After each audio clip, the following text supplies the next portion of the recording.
생식이 유전자를 바꾼다.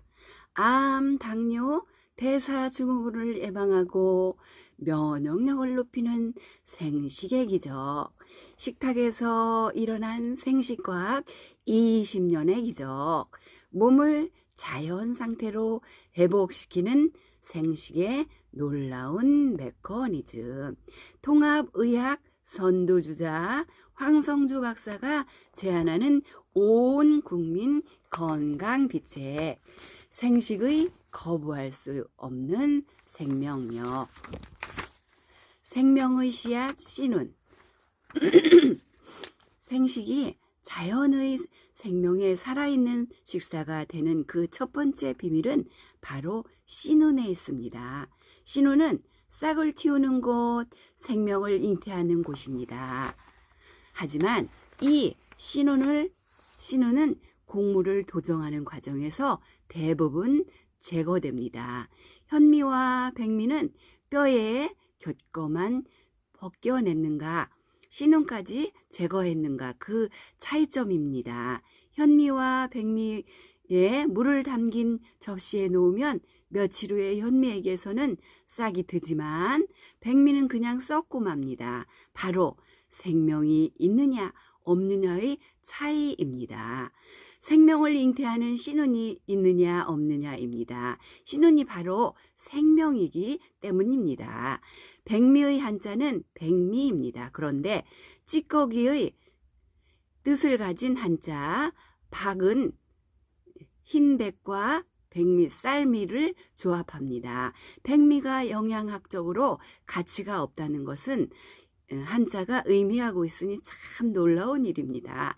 실제 영양학적으로 보아도 섬유소와 각종 비타민, 미네랄 등이 현미에 비해 백미에 훨씬 적게 있음을 알 수 있습니다. 그 이유는 비타민과 미네랄 대부분이 씨눈에 집중되어 있기 때문입니다.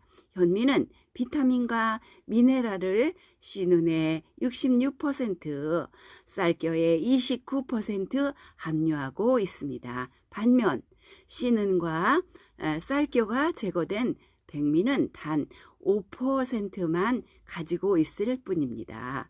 살아있는 생명을 자연 그대로 섭취하기 위해서는 도정하지 않은 통곡식을 섭취해야 합니다. 통곡식만이 생명이 쌓인 씨눈이 그대로 보존되어 있기 때문입니다. 스스로 생명을 만드는 엽록소, 생식이 자연히 살아있는 식사가 되는 두 번째 비밀은 엽록소에 있습니다. 식물의 잎이나 줄기가 초록색을 띠는 것은 엽록소 때문입니다. 엽록소는 식물이 스스로 영양분을 생산하는 녹색 공장입니다. 동물은 스스로 영양분을 만들지 못합니다. 동물이든 식물이든 다른 생물을 먹어야만 생명을 유지합니다. 하지만 식물은 광합성 작용으로 포도당, 단백질, 푸른 잎사귀를 해가 비치는 방향으로 펼쳐 놓기만 하면 식물은 스스로 영양소를 만들 수 있습니다. 이 모든 게 바로 엽록소 덕분입니다. 식물에게 엽록소는 생명을 만드는 아주 중요한 성분입니다. 그런데 식물의 생명을 대표하는 엽록소와 동물의 생명을 대표하는 혈액의 구성 성분인 혈색소는 신기하게도 아주 유사한 화학 구조식을 가지고 있습니다.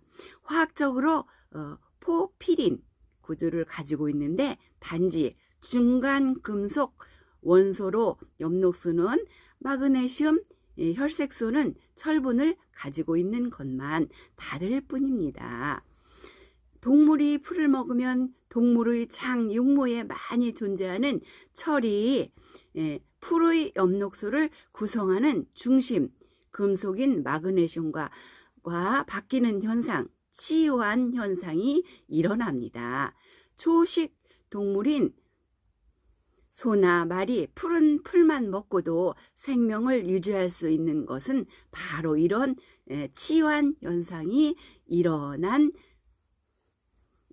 엽록소가 혈색소를 만들기 때문입니다. 이처럼 엽록소가 혈색소를 만드는 조혈 작용을 해서 엽록소를 푸른 혈액이라고 부릅니다. 식물의 엽록소는 깨끗한 혈액을 만들 뿐 아니라 손상된 세포를 재생시키고 암세포나 바이러스를 발생을 억제하고 하며 해독작용과 항알레르기 작용을 합니다. 한편 아시아 영양학회에 발표된 연구 논문은 엽록소의 실제적인 항암 효과가 있다라고 보고하고 있습니다. 생선이나 육류를 조리하는 과정에서 발생하는 변이원들을 단순히 녹색 채소를 함께 먹는 것만으로도 간단히 억제할 수 있는데, 이는 엽록소가 효과적인 방어 물질로 작용하기 때문이라고 합니다. 이런 엽록소는 열에 쉽게 파괴됩니다. 따라서 엽록소를 그대로 섭취하고 싶다면 녹색 채소를 물에 데치거나 열을 가하기보다는 날것으로 먹어야 합니다. 그래야 생명이 있는 식사가 될 수 있습니다.